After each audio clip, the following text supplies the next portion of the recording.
Assalamualaikum warahmatullahi wabarakatuh. Sahabat beriman, sebelum kita masuk ke kisahnya, jangan lupa like dan subscribe.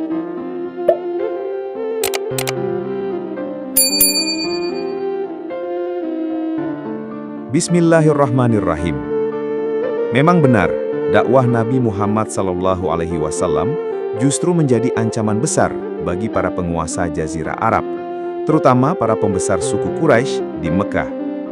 Ancaman ini tidak hanya bersifat keagamaan, tetapi juga menyentuh aspek ekonomi, sosial, dan politik. Berikut adalah beberapa alasan mengapa para penguasa Mekah merasa terancam oleh ajaran Islam yang dibawa Nabi Muhammad SAW. Ancaman terhadap kekuasaan dan status sosial. Kaum Quraisy, khususnya kabilah-kabilah terkemuka seperti Bani Makhzum dan Bani Hashim, kabilah Nabi Muhammad sendiri, memiliki kekuasaan dan pengaruh yang besar. Mereka adalah penguasa Mekah dan pengelola Ka'bah. Mereka khawatir jika mereka menerima Islam yang mengajarkan kesetaraan dan persatuan, kekuasaan dan status sosial mereka yang tinggi akan runtuh. Ancaman terhadap ekonomi. Sumber pendapatan utama Mekah adalah perniagaan dan ziarah ke Ka'bah. Karena Ka'bah dipenuhi berhala-berhala yang disembah oleh berbagai suku, banyak orang dari seluruh Jazirah Arab datang untuk beribadah dan berdagang. Ajaran Islam yang menghancurkan berhala dan hanya menyembah satu Tuhan dianggap akan merusak mata pencaharian mereka. Para pembuat patung, pedagang, dan pihak-pihak yang mengambil keuntungan dari praktik politeisme ini merasa sangat terancam. Ancaman terhadap tradisi leluhur. Masyarakat Arab Jahiliyah sangat menjunjung tinggi tradisi dan adat istiadat nenek moyang. Mereka merasa bangga dengan kebudayaan dan kepercayaan yang mereka warisi. Ajaran Islam yang baru dan bertentangan dengan kepercayaan lama dianggap sebagai penghinaan terhadap para leluhur mereka. Tokoh-tokoh seperti Abu Jahal dan Abu Lahab menolak keras dakwah Nabi Muhammad dengan alasan ini. Bahkan menuduh beliau telah membenci agama nenek moyang. Ancaman terhadap sistem sosial. Islam datang dengan ajaran yang menghapus perbedaan status sosial antara tuan dan budak. Ini adalah hal yang sangat tidak disukai oleh para bangsawan Quraisy. Mereka khawatir jika ajaran Islam diterima, mereka akan kehilangan budak-budak mereka, dan sistem perbudakan yang menjadi fondasi ekonomi dan sosial mereka akan runtuh. Para budak yang memeluk Islam seperti Bilal bin Rabah dan Ammar bin Yasir menjadi sasaran penyiksaan kejam sebagai contoh untuk menakut-nakuti pengikut Islam lainnya.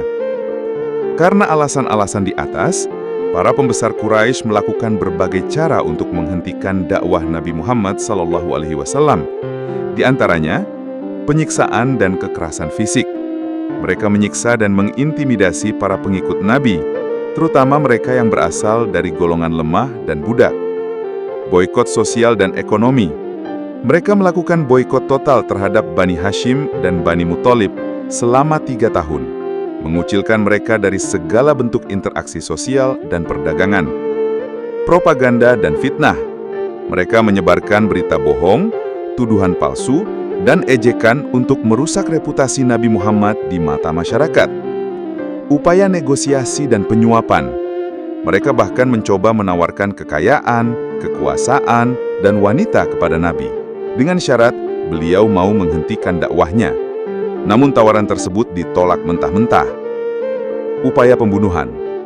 Puncak dari ancaman ini adalah ketika para pembesar Quraisy bersekongkol untuk membunuh Nabi Muhammad, yang pada akhirnya memicu peristiwa hijrah beliau ke Madinah.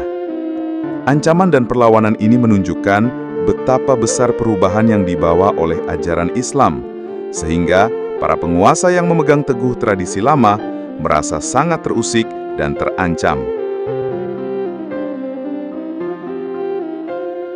Pendidikan dan ilmu pengetahuan. Ajaran Islam sangat menekankan pentingnya ilmu pengetahuan yang ditandai dengan wahyu pertama Iqra atau bacalah.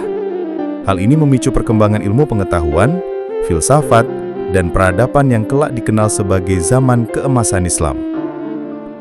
Secara keseluruhan, kehadiran Nabi Muhammad mengubah Jazirah Arab dari masyarakat yang terbelakang dan terpecah belah menjadi sebuah kekuatan spiritual dan peradaban yang kuat.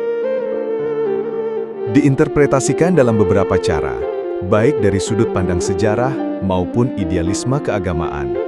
Namun, jika kita melihat dari kacamata sejarah, penyebaran Islam memang sangat pesat dan memiliki pengaruh global yang signifikan. Dominasi militer dan politik.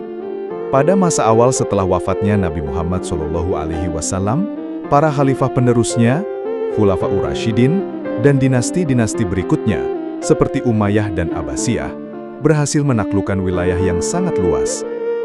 Dalam waktu kurang dari 1 abad, Islam menyebar dari Jazirah Arab hingga ke Spanyol di barat, dan sebagian Asia Tengah di timur. Wilayah kekuasaannya mencakup Persia, Levante, Syria, Lebanon, Yordania, Palestina, Mesir, Afrika Utara, dan Andalusia atau Spanyol. Ekspansi ini didorong oleh beberapa faktor. Semangat jihad tidak hanya dimaknai sebagai perang fisik, tetapi juga sebagai perjuangan dalam menyebarkan agama. Kelemahan Kekaisaran Romawi Timur, Bizantium, dan Persia sedang dalam kondisi lemah akibat peperangan yang berkepanjangan. Keadilan sosial. Beberapa masyarakat yang berada di bawah kekuasaan Romawi dan Persia merasa tertindas dan menyambut baik kedatangan Islam yang membawa janji keadilan. Dominasi ilmu pengetahuan dan peradaban. Penyebaran Islam juga membawa dominasi dalam bidang ilmu pengetahuan dan peradaban. Selama zaman keemasan Islam, sekitar abad ke-8 hingga abad ke-13, peradaban Islam menjadi pusat ilmu pengetahuan dunia. Ilmuwan Muslim melakukan inovasi dan melahirkan penemuan-penemuan penting dalam berbagai bidang, seperti matematika, astronomi, kedokteran, filsafat, dan arsitektur. Beberapa contoh kontribusi yang sangat berpengaruh. Matematika, penemuan aljabar oleh Al-Khawarizmi. Kedokteran, karya Ibnu Sina, The Canon of Medicine, menjadi rujukan di universitas-universitas Eropa selama berabad-abad.